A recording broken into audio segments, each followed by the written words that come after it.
Imagine standing in a room full of family, everyone watching while your own father mocks you, laughs at your dreams, and declares loudly that you'll leave with nothing. The air feels heavy with judgment, and every smirk cuts deeper. Just as he finishes, the lawyer clears his throat, pulls out the real documents, and reveals a secret so powerful it silences the entire room.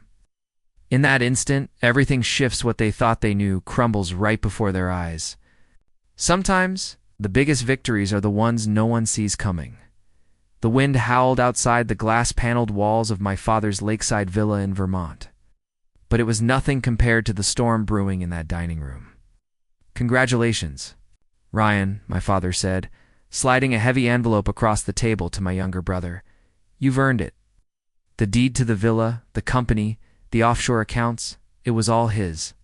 I sat silently across the oak table. I was 34 years old and suddenly feeling 10. My palms were cold, pressed against my slacks as I struggled to keep composed. Ryan avoided my gaze. His lips were tight, eyes low. My stepmother fidgeted with her necklace, eyes glued to the floor. Then my father turned to me. "And you, Ava," he sneered. "You've always been a dreamer, weak, too compassionate to survive in the real world." My stomach dropped. There were 4 others in the room. Him, Ryan, my stepmother, and the attorney, but somehow I felt utterly alone. He pushed a stack of papers to the man in the suit.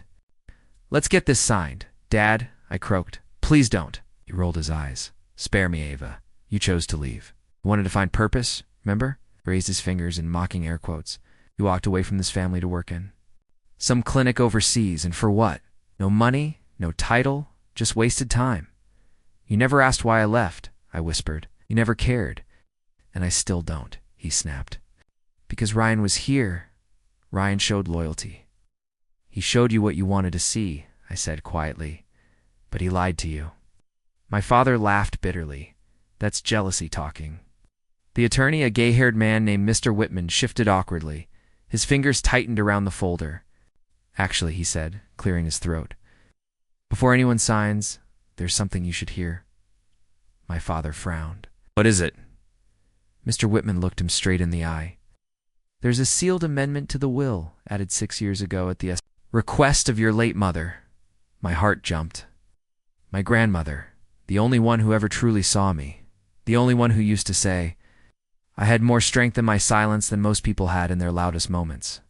"What amendment?" My father snapped, irritation rising. Mr. Whitman calmly opened the leather folder and withdrew a yellow document. "This was filed during your mother's final appointment with the notary. Her instructions were clear. It was to remain sealed unless you ever attempted to disinherit Ava." Hey! My father's face twitched. "That's ridiculous. She had no such authority." "She did," Mr. Whitman replied, his tone firmer now. "She retained 51% ownership in Harborist Holdings until the day she passed, and you never challenged it. Legally, she had every right." Ryan shifted in his seat. My stepmother froze, hands still resting on the diamond pendant she always wore when she needed to feel powerful. Mr. Whitman turned to me. "Miss Eva, would you like to read it, or shall I?" I didn't move. My eyes stayed locked on the envelope. Ryan's hand, the one that held everything my father believed he controlled. "Read it," I said softly. He cleared his throat and unfolded the page. "In the event that my granddaughter Ava Whitmore is deemed unworthy by her father, I hereby grant her full authority over my share of Harbor Crest Holdings to be enacted immediately. All voting rights are to be transferred to her name upon activation of this clause. This amendment shall override any previous agreements regarding decision-making or ownership within the company or family estate." Silence. Only the sound of rain against the windows. Softer now, as though even the storm was waiting. "What the hell does that mean?" my father barked. "It means," Mr. Whitman said, turning toward me, "that your daughter is now the majority shareholder. Nothing you've signed today can override that." My father shot to his feet. The chair screeched backward. "This is absurd. She doesn't even understand the business." "Maybe not your version of it," I said, rising, my voice steady.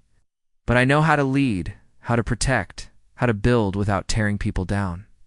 I took a step forward. You said I was useless, but I never needed your validation. I turned to Mr. Whitman. Let's move forward. We have a company to run. Ryan stared at the table. My stepmother opened her mouth to speak, then didn't. My father never sat back down. If you felt that moment shift the power back where it truly belonged, don't. Forget to subscribe to the channel, because what happens next will leave even her father speechless. But he didn't say a word. He just stood there silent, rigid, as the world he thought he controlled shifted beneath him. The room was thick with a stillness that screamed louder than any argument ever could. My father remained upright, lips a hardline, his jaw clenched so tight I could see the tension pulsing in his temple. His knuckles were white around the edge of the chair he'd shoved back. And for the first time in my life, I saw something I'd never seen in his eyes. Fear. Not the kind that lashes out, but the kind that sinks in. Quiet, soul-deep fear of losing something he never thought he'd have to fight for. Please sit, I said gently. I didn't say it to shame him. I wasn't here for revenge. I only ever wanted what had been withheld from me for decades. Dignity. Still, he didn't move. Instead, Ryan finally spoke. Wait, this isn't right. She left. He looked around the room, searching for support. She wanted no part in the business. She ran off to help people or something. I built homes for women, escaping abuse. I funded transitional housing for veterans, I said, evenly. I didn't run away. I ran towards something that mattered. He scoffed. That's nice and all, but you don't know how to run Harborcross. I know enough, I said, locking eyes with him. To know you've been skimming funds through a shell corporation registered under your college roommate's name? Ryan palled. My stepmother. Gasped Ava. Stop. This is family. Was it family? I asked, my voice breaking. When you sat by as he called me a failure, when he handed everything to Ryan without acknowledging the sacrifices I made for all of you. You were never built for this world, she whispered. No, I nodded. You all made that clear. But Grandma thought differently. But Mr. Whitman cleared his throat. Miss Ava, your grandmother didn't just leave you shares. She left something else meant to be given only after this moment. He opened his briefcase and retrieved a small weathered box. Inside was her old gold-plated compass. Beneath it, a folded letter with my name in her delicate script. My fingers trembled as I opened it. My dearest Ava, if you're reading this, it means your father has done exactly what I feared. Don't hate him. He's a product of a world that told him power is louder. You were never weak. You were the quiet strength that held us together. This compass is yours now, because no matter what path you take, I trust you to lead. Tears threatened, but I blinked them back. I turned to Mr. Whitman. Let's proceed. I signed the acknowledgement of my controlling stake. My father finally spoke. You think this makes you powerful? He said, voice low. You think she gave you this out of love? She did it to spite me. I looked at him, really looked for once, not as a daughter seeking approval, but as a woman who saw the truth. Oh, I replied. She did it because she believed in me, and she knew I'd use this power to build, not break. I walked out with my head high, years of rejection falling from my shoulders like rust. But what waited outside wasn't peace, it was war. Because power brings enemies, and Ryan wasn't finished. I'd barely reached the corridor when I heard footsteps. Ava, he called out. I turned. His voice was calm, but his eyes calculating. Don't have to do this, he said. Do what? Push me out, he shrugged. That's your next move, right? I haven't made a move, I said quietly. I simply stood up. He chuckled. You think signing some papers makes you powerful? You don't have the backbone to lead. My heart pounded, but I didn't flinch. He stepped too close. I give you 2 months, he sneered. Before. You crawled back. Company's not a charity, Ryan said coldly. It's a battlefield. No, I replied, lifting my chin. It's a platform, and I'll use it to build, not break. You really are naive, he muttered, shaking his head before turning away. But something about the way he left stuck with me. His clenched fists, the stiff shoulders. This wasn't surrender. It was just the beginning.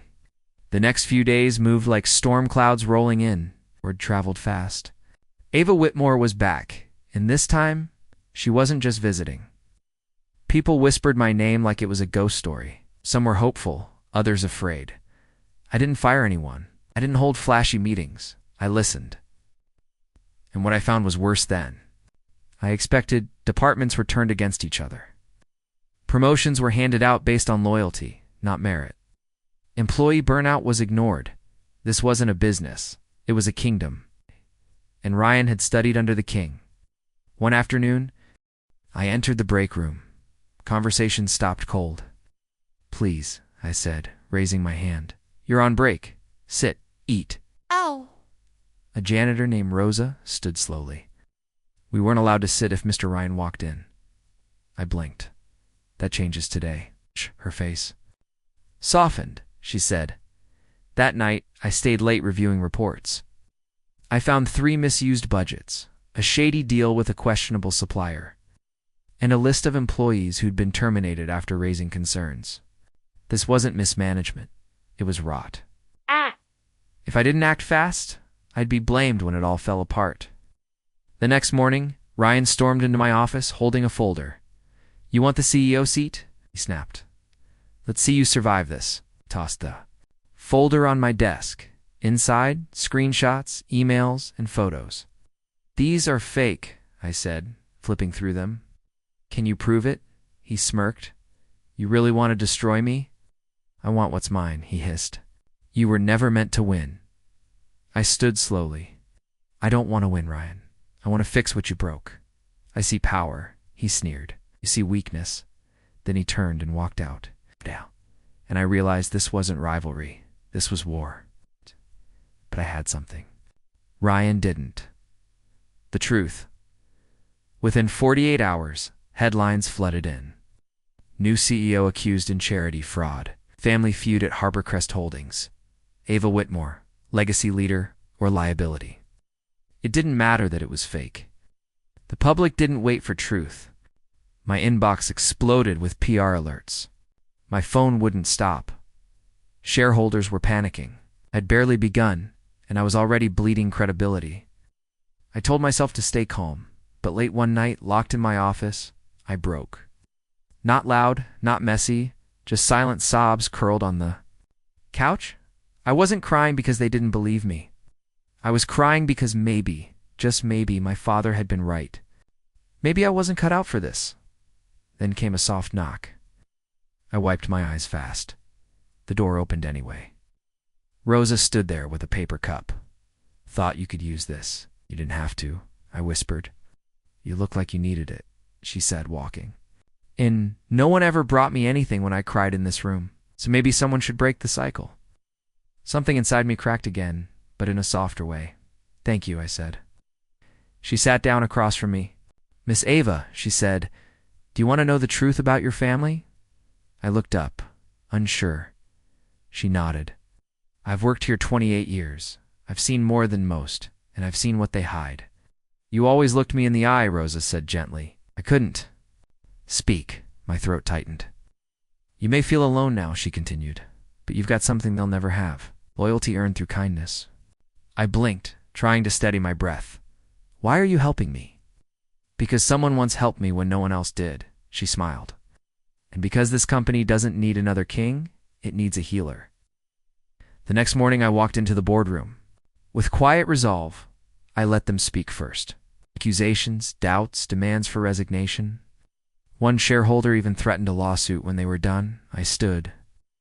"If anyone here can prove those documents are real," I said clearly, "I'll step down." Today, silence.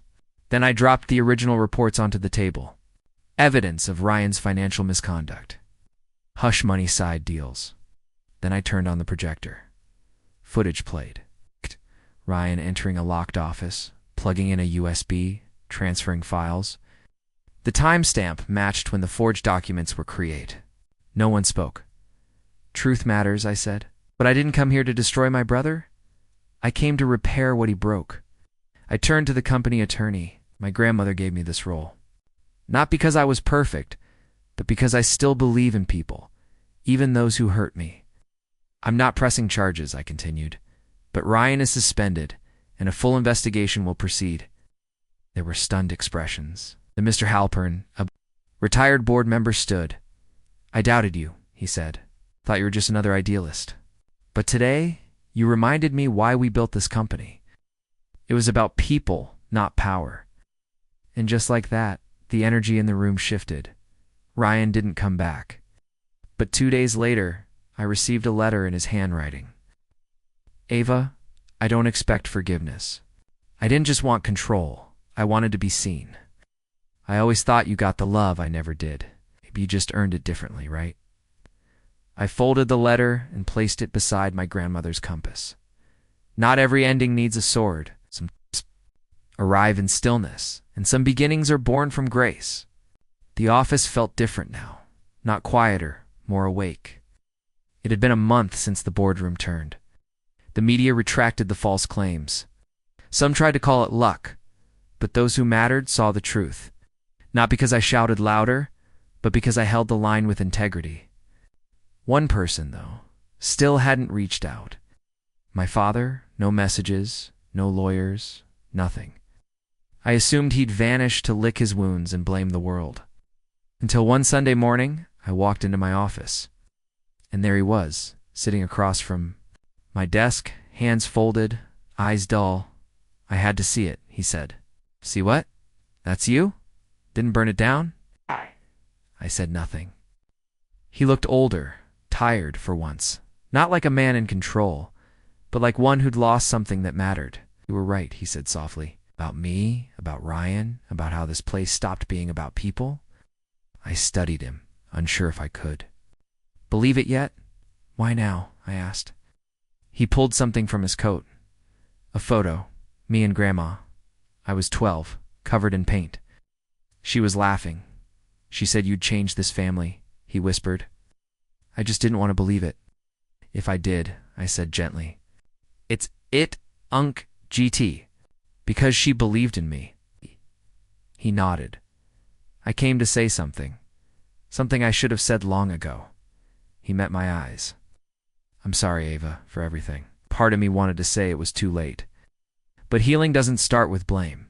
It starts when someone finally breaks the cycle. So, I nodded. Thank you. Just needed to say it before I ran out of time, my father said. Then don't, I replied gently. Fix what you can. It's not too late. He didn't respond. Just gave me one. Last quiet look before slipping out the door. 2 weeks later, Rosa stepped into my office with a folder. What's this? I asked.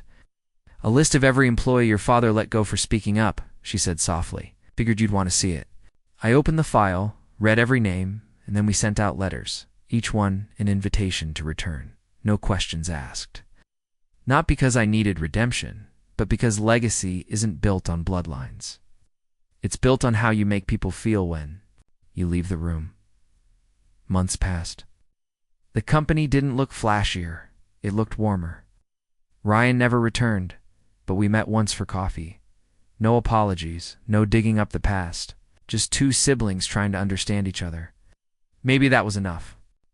My father kept his distance. But one day I received a receipt.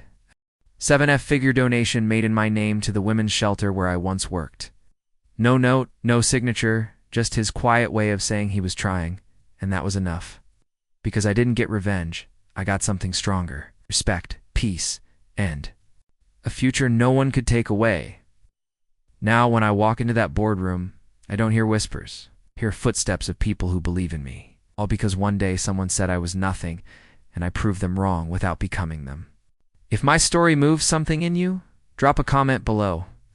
Tell me what part hit hardest. Tell me what you would have done.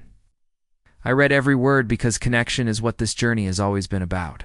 If you're facing your own version of being underestimated, know this. You don't have to shout to be heard. You just have to stand. There are moments in life when the people who should lift you up are the ones who try hardest to tear you down. That day, standing in front of my entire family, I saw the smug smile on my father's face. His words were sharp. Cruel, meant to humiliate me, to strip me of my dignity in front of the very people I had loved all my life. He was confident, certain that he had all the power, certain that no matter what I had done with my life, I would never be anything without his approval. I stood there silently. I didn't argue. I didn't defend myself. I didn't lower myself to the level of those who find joy in the humiliation of others. Instead, I waited. And when the lawyer opened the folder, when he began to speak, the room grew still. His voice, calm and unwavering, revealed what none of them expected. The inheritance, the trust, the legacy my father boasted about withholding from Ed was already mine. Quietly, legally, and without drama, it had been transferred to me years ago, protected by the very law my father thought he controlled. The color drained from faces. Whispered conversations turned into stunned silence. The same people who laughed with him now stared at him with wide, disbelieving eyes. My father's smirk faded into confusion, then anger, then something far worse, regret. I didn't gloat. I simply thanked the lawyer, gathered the documents, and left with my head high, without needing to say another word. That day I realized something deeper than just the victory of an inheritance. I realized that real strength is not about loud victories. It's about quiet perseverance. It's about believing in yourself even when those closest to you try to crush your spirit. It's about letting your actions speak louder than their insults. And most importantly, it's about knowing that your value is not determined by those who fail to see it. People will try to write your story for you. They will mock you, underestimate you, and wait for you to fail. Let them. Because when the truth finally comes out, when your hard work, patience, and strength are revealed, their laughter will turn into stunned silence. Their judgment will turn into shame. And you, if you stay true to yourself, will walk out stronger, freer, and prouder than you ever thought possible. Never let someone else's opinion define your future. Keep building, keep believing, because one day the truth will come to light, and it will be brighter than you ever imagined. Be steady in your truth. Subscribe to the channel if you believe in healing through strength and strength through kindness. Because sometimes the quietest ones carry the loudest legacies.